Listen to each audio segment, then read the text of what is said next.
तू बोलेगी तो मैं विष पीऊंगा। ठीक है। पार्वती जी ने कहा, गणेश जी, कार्तिकेय, अशोक सुंदरी, जया, विषहरा, शामली, बारी, दौतली देव, इन सब बच्चों को दूर कर दो, नंदी को भी दूर कर दो, तब विष पीना। इनको मालूम पड़ेगा कि हमारे पिताजी को देवताओं ने विष दे दिया था और खुद ने अमृत पी लिया था, तो इनके मन में गलत भाव आ जाए। दूर कर लो।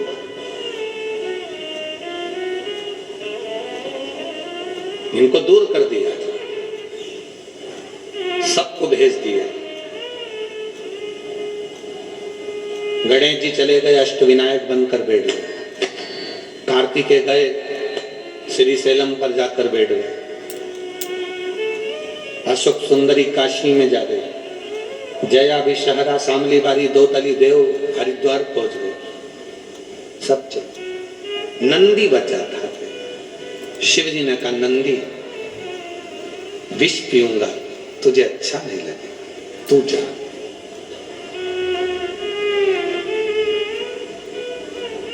घर में कोई एक प्यार करने वाला होता है जिसको तुम्हारे धन से मतलब नहीं होता, तुम्हें देखकर जीता है, तुम्हारे चेहरे की खुशी देखकर जीता है।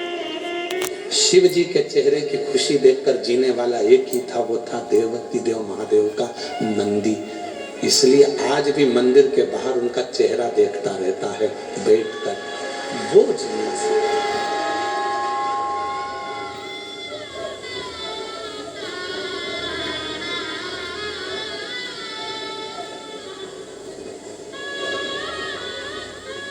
तुम्हारे चेहरे पर दुख नहीं देख सकता।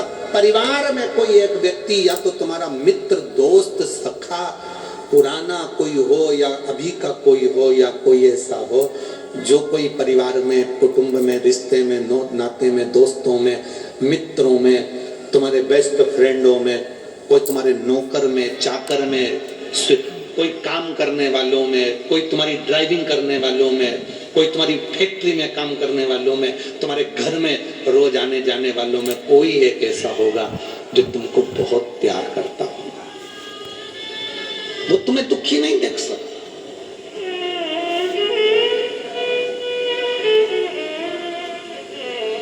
नंदी, जाओ। नंदी कहते, मैं नहीं जाऊंगा, तुम विष पियो। पार्वती जी ने पूछा, तो शिव जी का कहना नहीं मानेगा? नहीं।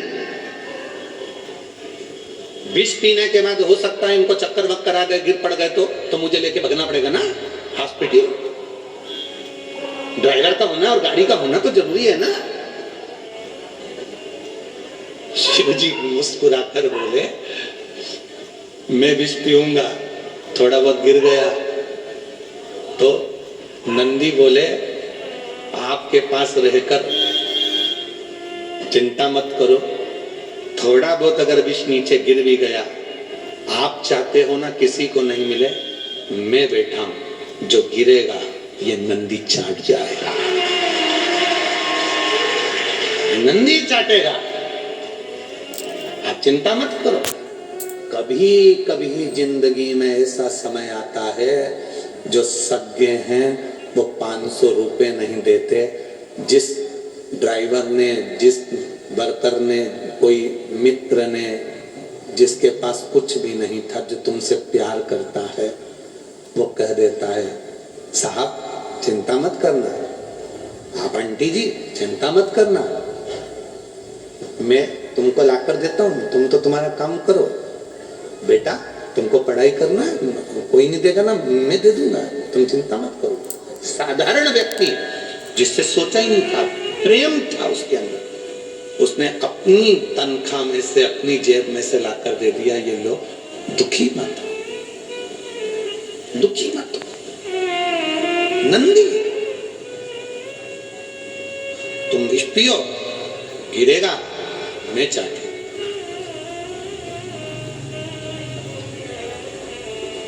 पार्वती जी के चेहरे पर मुस्कुराहट आ गई। कोई स्नेह करने वाला हो तो नंदी तेरे जैसा हो,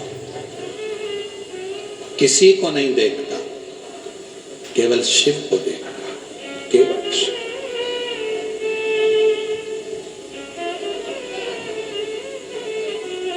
केवल शिव को, उसके सिवाय किसी को। शंकर की ओर उसका मुख होता है और शिवलिंग की ओर देखता रहता। देख,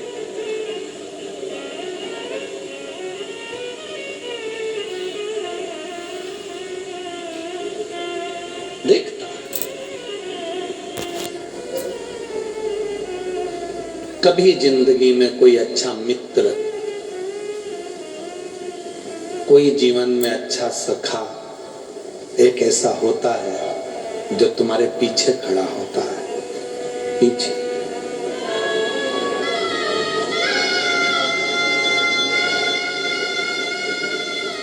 कोई जिंदगी में कोई अपना एक ऐसा हो जाता है जो तुम्हारे पीछे खड़े होकर तुम्हें हिम्मत देता है, घबराना नहीं। मैं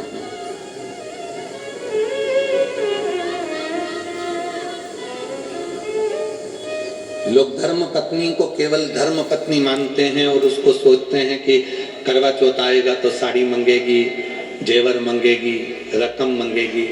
कभी विचार करना, वो जेवर, वो साड़ी, वो रकम अपने लिए नहीं मांगती है। उसको मालूम है जिस दिन मेरे पति पर अगर थोड़ा भी दुख आया तो मेरे जितने जेवर हैं वो इसी के काम आने वाले हैं, मेरे लिए इसी के काम है।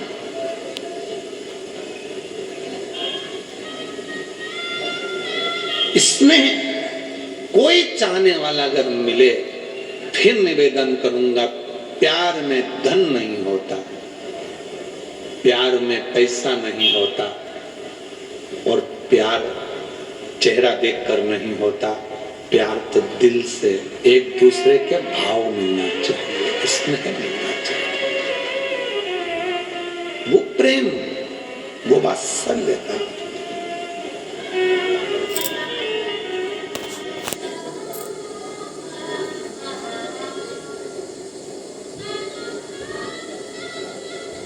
हम जिन मित्रों की किताब लेकर पढ़ते थे, हम जिन मित्रों के कपड़े पहनकर स्कूल चले जाते थे, उन मित्रों के भी रिश्तेदार कहते थे तेरे कपड़े मत दिया कर इसको।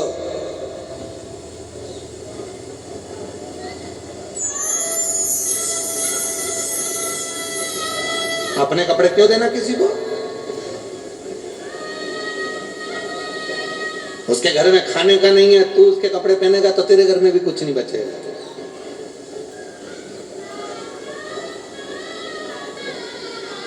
मत देना इसको कपड़े। अपनी किताब क्यों देता है?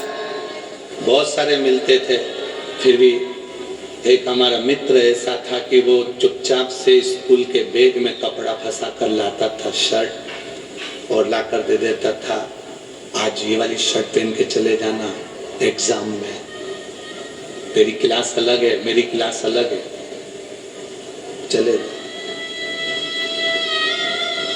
कोई चाहने वाला चाहिए, जो धन, उस समय पर धन नहीं था तो भी तो प्यार करने वाला था, प्रेम करने वाला था।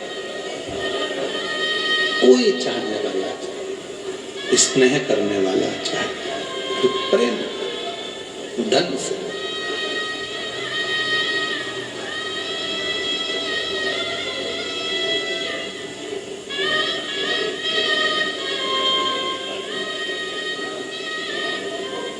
महाराज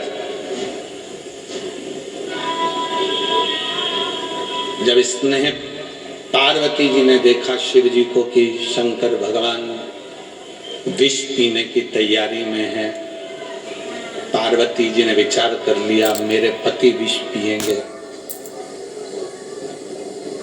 मैं क्या करूं?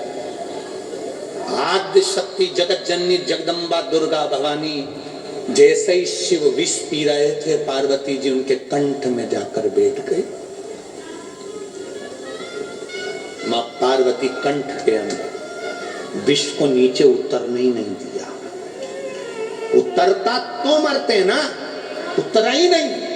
पार्वती कंठ में बैठी है, वो विष उसी गले में घूम रहा है, नीचे नहीं जा रहा। अगर विष नीचे चले जाता तो शंकर पूरे नीले पड़ जाते, पर उनका केवल कंठ नीला पड़ा, इसलिए नीलकंठ महादेव।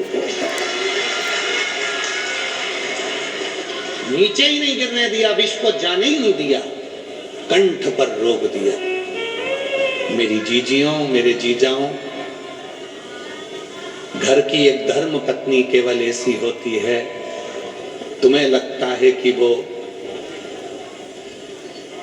घर में रहती है तो बहुत ऐश और आराम की जिंदगी जीती है। तुम दुकान पर सर्विस में नौकरी पर रहते हो तो तुम्हें लगता है कि मैं ही थकता हूं, केवल मैं ही थक रहा हूं, और वो ऐश की जिंदगी जी रही है। एक धर्म पत्नी अगर सच्ची है ना, तुम्हारे लिए भोजन भी बनाती है, बच्चों का टिफिन भी बनाती है, पढ़ाती भी है, बुजुर्ग माँ बाप की सेवा भी करती है, और शाम को तुम्हारी दुकान से आने का, ऑफिस से आने का इंतजार भी करती है, भोजन भी बनाकर फिर रात्रि को तुमको देती है। उसका समर्पण, लोगों के ताने भी सुनती है, विष भी पीती है।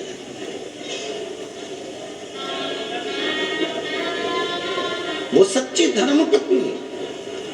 केवल विवाह हुआ, शादी हुई, एक आध बच्चे हो गए, 84 बात खड़ी हो गई और उसके पीछे तलाक हो रहा है, तो समझ लेना कि तुमने अपनी जिंदगी को भी सही जिया ही नहीं। और तुमको लगता है कि इस लड़के से तलाक ले लूंगी, दूसरी शादी कर लूंगी, या मैं इस लड़की से तलाक ले लूंगा, दूसरी शादी कर लूंगा। हो सकता है कि आने वाला समय कैसा, उसको निभाओ।